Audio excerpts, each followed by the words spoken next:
It's gigantic. It's empty, and it is costing the state a lot of money. The state met again today to hammer out the budget for the governor's mansion. Matt King is live in studio with our story. Yeah, Gemma, the Simplot family donated that house on the hill, and today, on Idaho's 122nd birthday, a small, obscure committee met to figure out what to do with it.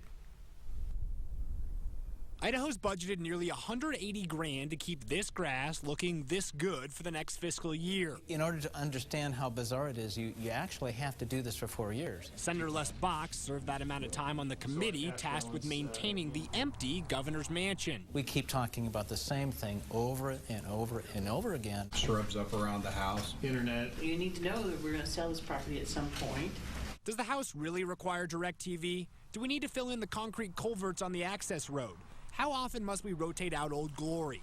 Budget disputes occupy the greater part of these meetings, but focusing on annual finances just might miss the greater issue. The whole idea of a mansion in general is an anathema. I don't think we need a mansion per se. It's sucking money away from our public schools. But that's not entirely true either.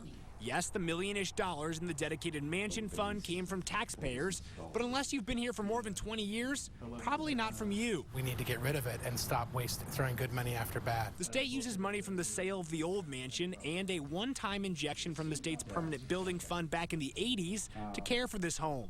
Idaho could exhaust that trust within 10 years, leading Bach to propose the sale of the home before next July, then retract that motion due to technical and legal complications, then issue what he called a soft no on the approval of the $180K budget with plans for a public hearing. Okay, all in favor of the motion signify by saying aye.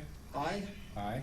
Opposed, say nay. Nay. All sides said they felt they made real progress, but still, Idaho might identify itself as the only state where a handful of its most recognizable elected leaders routinely cram into a tiny room and intensely discuss the intricacies of shrubbery.